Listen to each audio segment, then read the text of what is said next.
किया तो विश्वास मानो उससे आपकी शक्ति और भक्ति दोनों बढ़ रही है। ध्यान दीजिए, शक्ति बढ़ रही विषयों पर विजय प्राप्त करने की, और भक्ति बढ़ रही प्रभु के चरणारविंद की आसक्ति। एक माला जब किया तो आपकी शक्ति और भक्ति बढ़ रही है। फिर ये शक्ति और भक्ति हमारी बढ़ क्यों नहीं रही? असाधन हो रहा है।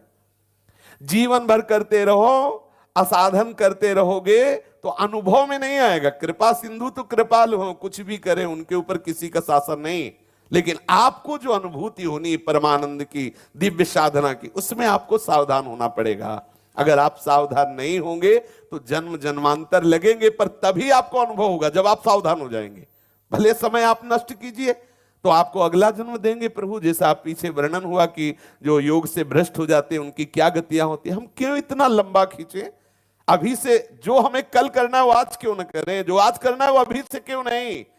आना तो यही है, बिना निर्विषय हुए भगवत साक्षात्कार नहीं होगा। तो जलना तो है ही, जब छोड़ना ही है तो कल क्यों?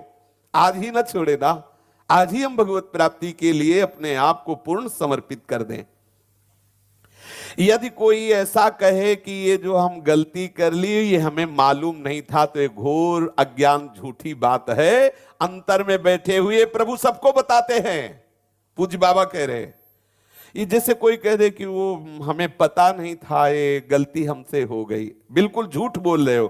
क्योंकि हृदय बिहारी भगवान सबको सूचना देते, तुम गलत कर रहे हो। कोई भी बता दे, कोई भी बता दे कि हमें भगवान ने सूचना नहीं दी, तुम अज्ञानी हो, बाहिर्मुख हो, इसलिए तुम अंदर की सुन नहीं पाते हो। पर वो लोग भी कह देते कि ये हमारे मन में आया था कि ऐसा ना करें, पर हम माने नहीं, देखो ऐसा हो गया। सबके मन में प्रभु प्रेरणा करते हैं, ये गलत है मत करो। इसलिए प्रभु की प्रेरणा को सुनो, जो शास्त्र विरुद्ध आचरण भूल करके भी मत करो। थोड़ा भजन करने पर भी उसका प्रभाव आपको दिखाई देगा। ये इसीलिए नहीं दिखाई देता है क्योंकि आप गलत आचरण कर बैठते हो, गलत बोल दिए, गलत देख लिए, गलत सुन लिए, गलत आचरण कर लिए। चलो एक बार हो गया, दो बार हो गया, फिर सावधान हो जाइए। क्यों जन्म को नष्ट कर रहे हैं?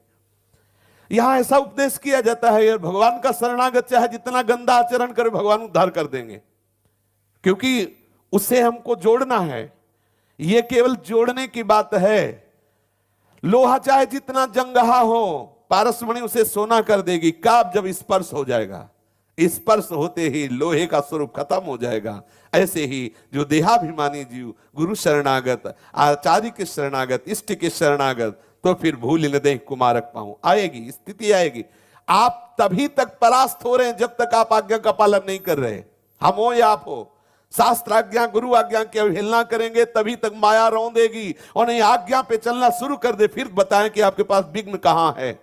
विघ्न नाम की वस्तु ही नहीं है, केवल प्रभु ही प्रभु, आनंद ही आनंद। बड़े से बड़ा विघ्न आएगा, आपकी भक्ति का उत्थान करेगा, पतन हो ही नहीं सकता। पतन तभी होता है जब आज्ञा का उल्लंघन होता है, मनमानी आचरण होते हैं। ये जीवन प्रभु को दे दीजिए, मान जाइए ये बातें। ये गंदे आचरण जनित जो प्रेरणाएं होती, सह जाइए। सह जाओगे तो बहुत बड़ी वस्तु मिलेगी।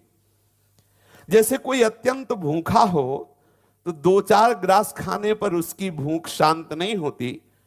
जब वो और अधिक भोजन पाएगा तो उसको समझ में आ जाएगा कि मेरी भूख तो पहले कवल से ही शांत होनी शुरू हो गई थी।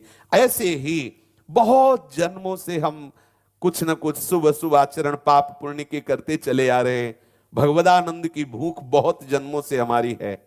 अब हम थोड़ा भजन करते हैं, हमें समझ में नहीं आता, हम और भजन बढ़ाएं और भजन बढ़ाएं, रात दिन भजन करने लगे, तब समझ में आएगा कि भजन से शांति तो प्रथम दिन से ही शुरू हो गई थी। रात दिन भजन करने का मतलब है रात दिन युद्ध करके माया को परास्त करना। हंसना छोड़ दो, केवल प्रभु के लिए रोना प्रारंभ कर दो। पूज्य पादुड़िया बाबा जी कह रहे हैं, प्रभु मुझे विकारों से बचाओ, प्रभु मुझे निरंतरता भजन की दो, प्रभु अपने प्रेमी जनों का संग दो, प्रभु मुझे संभाल लो, मैं आपका होना चाहता हूं, आप मुझे वैसे आचरण दे दो, वैसी बुद्धि दे दो। यदि हमारा रोना प्रभु के लिए होने लगे तो हमारा काम बन जाए। देखो विवश क्या करता है, बच्चा क्या करता है, रो देता है क्योंकि उससे कुछ होने वाला नहीं। तो हम कम से कम रोना तो सीख जाए। हम एकांत में बैठकर अपने प्रभु से प्रार्थना करें कि प्रभु मुझे संभाल लो। जब आपने स्वीकार किया है, शरणागति दी, तो नाथ मुझे अपने लायक बना लो। भजन करने वाले का जब तक भजन में राग नहीं होगा तब तक उसके हृदय में सच्चाई नहीं आएगी।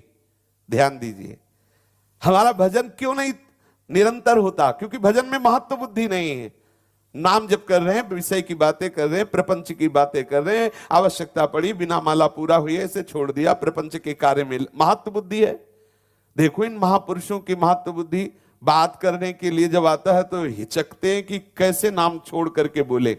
वो मनाते हैं कि हमसे कोई बात न करे, हमसे कोई मिले ना, जिससे हमारे प्रभु का चिंतन न छूटे। पूज्य पंडित गया प्रसाद जी महाराज जैसे परिक्रमा लगाते होते, कोई संत महात्मा ही मिलने तो बहुत विवश हो जाते, फिर खड़े हो जाते। खड़े होकर जो वार्ता की वो भी भगवत वार्ता, और फिर परिक्रमा को प्रणाम करके रजमुख में डाल के फिर मौन होके लगाते। नाम नाम, इतना नाम में प्रेम हो जाए कि बोलना पड़े तो ऐसा लगे कि क्यों बोल रहा हूं, क्यों मैं बात कर रहा हूं। हमें थोड़ा उसके लिए कष्ट होना चाहिए बोलने के लिए। हम तो ऐसी साधारण बातों में माला रख देते हैं, साधारण बातों में भजन छोड़ देते हैं। भजन में जब तक राग नहीं होगा तब तक सच्चाई जीवन में नहीं आएगी। जो सत्यता चाहिए, जो साधुता चाहिए, जो भगवत प्रीत्यर्थ जीवन चाहिए, वो नहीं हो